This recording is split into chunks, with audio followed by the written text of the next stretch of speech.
Are we live? Looks like we're live. Hello everyone, my name is Nathan and you are watching Braehawk Tech Live Chat, or BTLC. You guys may notice a little bit of a difference in the whole overall aesthetic. I'm the only one here. So everyone had other commitments this week, but that is not going to stop us from bringing you the podcast, which we bring every Friday or so, every week here on Braehawk Tech.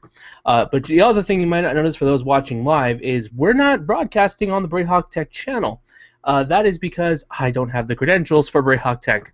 So, but I do have the credentials for my own channel. So this is the Nathan Chronicles. Welcome everybody who's watching or not watching. If you're listening on the podcast, welcome. So tonight's podcast, we're going to talk about something a little different. We're going to be talking about the introduction of the Quad HD display from LG G3, the first of its kind. It's a 2K or half of 4K, if you want to think about it that way, display on a smartphone. It's a I believe it's a 5.5-inch smartphone with a resolution of 2560 by 1440. It's the first resolution of its kind on a mobile device. A couple of weeks ago, I wrote actually not a couple weeks ago, a couple days ago, I wrote a companion article on BraehawkTech.com about this, and let me show you guys something. This is, you guys can't see it if you're listening on the audio podcast, but I have a Samsung Galaxy S3. This device, I love live streams. This device is a 720p display. Now, I personally can't tell a difference. This device has a PPI of, I think, 326 pixels per inch. I can't tell the difference in pixels on my display, let alone on the LG G3. The LG G3 is the highest smartphone display on the planet. But my question is, for all of our listeners, is when is resolution just a number? When do we cross that threshold of it meaning something and not meaning something? I'll give you guys a good example. I am currently the owner of an iPad 2. The iPad 2 has a I believe it's 1024 by 768 or something in that realm resolution with a 215 or 16 pixel per inch PPI. That is really low for today's standards, if you guys really look at it. The normal standard now is above 300. Ever since the iPhone 4 with its Retina display at 320-something pixels per inch, smartphones and tablets alike seem to have increased the standards for which a good visible tablet is concerned. Well, the iPad 2 is not up to par with some of the current generation tablets, neither in performance nor in resolution. So when it comes to when it comes to a tablet of that size, a 9.7-inch screen, and you have such a low resolution, it's really difficult to not notice the pixels, if that makes sense. It's very easy to distinguish pixel for pixel, and it's very easy to distinguish that it's not a crisp, it's not a Retina display, it's not a sharp display.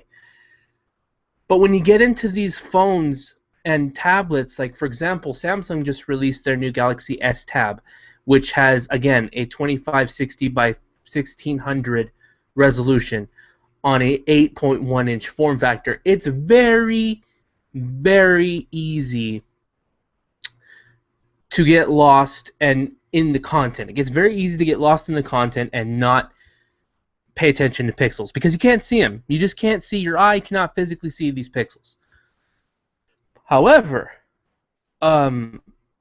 you've got form factors much smaller than that. You got form factors in the 5.5-inch, which is considered humongous for now for smartphones today.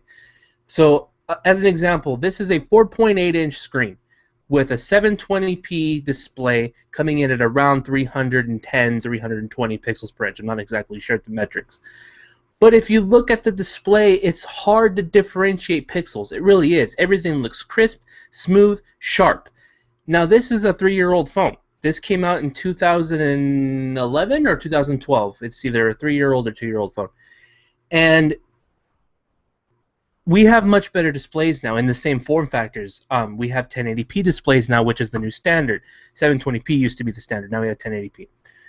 Now we get introduced to something LG is calling a Quad HD display. Now, I don't really think that that is going to make much of a difference. I'll tell you why. Like I said before, when you cross that when you cross that 300 pixel per inch threshold, it's very difficult. I mean, very, very difficult to detect pixels. It's very difficult to think it's anything but a sharp display.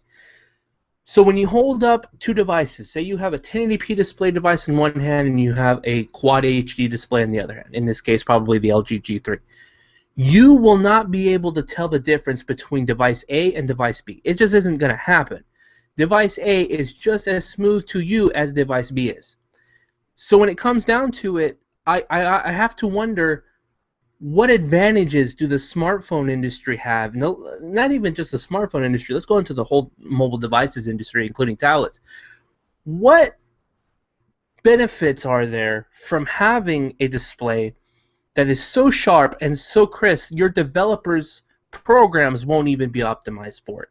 What is the purpose for the general consumer to have such a sharp, crisp display? What benefit do we get out of it?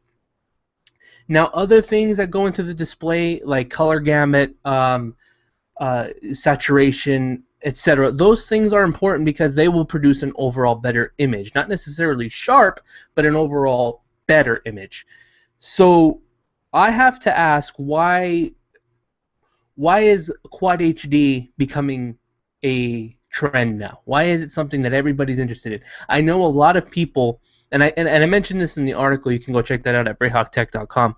I know that a lot of people are very hung up on the spec war, and it's true. A lot of people will go to the specs and say my device is better than your device because of this statistic on a sheet, or this this feature or that feature. And specs are important, of course, because if you have really bad specs on a really powerful, or I should say, if you have really bad specs trying to deliver a good performance and good experience to the end user, you're not going to get it. It's just not going to happen. The hardware doesn't support the software. So specs matter in that regard. But I would argue that the most important factor for the consumer, not necessarily for the geek or for the engineer or for the whatever, for the consumer, the audience for which these devices are made for, the biggest thing is going to be experience and performance and fluidity. Does your phone offer a good experience? And if it does, then you think you've won. You've won. And Apple, this is something that Apple has known for a long time. That experience is going to trump specs on a sheet. That's why if you look at the specs of every generation of iPhone, they're very subpar compared to the industry at the time of launch. There's been a lot of rumors about a bigger display for the next iPhone, and I think that is in benefit for the user because it will deliver a more immersive experience. We've seen that Android has gotten a foot up on Apple simply because their displays are larger, giving the person or the consumer a much better experience with their phone. You get more immersed in your content. But then one may say, hey, well then why are you arguing against Quad HD displays? I'm not necessarily arguing against it. I'm just saying I don't see an advantage of having that sharp of a display on a smartphone right now, because it doesn't make sense to have it right now. It could just be that LG wanted to be first to the game, and if that's the case, then great. That's great for LG. But it isn't relevant. It's not something that is going to change the way a consumer views his or her content, because the apps aren't optimized for the display. The content just isn't optimized yet. Now, once developers start optimizing for the new display and can give us new reasons to have this display, then the argument may be different. But right now, it doesn't seem necessary. Anyways, guys, I've only been talking for about 10 minutes. I'm sorry the podcast is so short tonight. But like I said, I'm going solo here. So let us know what you guys think in the comments below.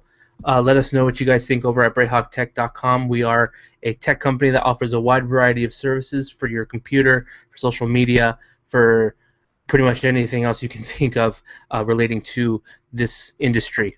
So that's it for tonight, guys. My name is Nathan. We'll see you guys next week. Thank you for watching.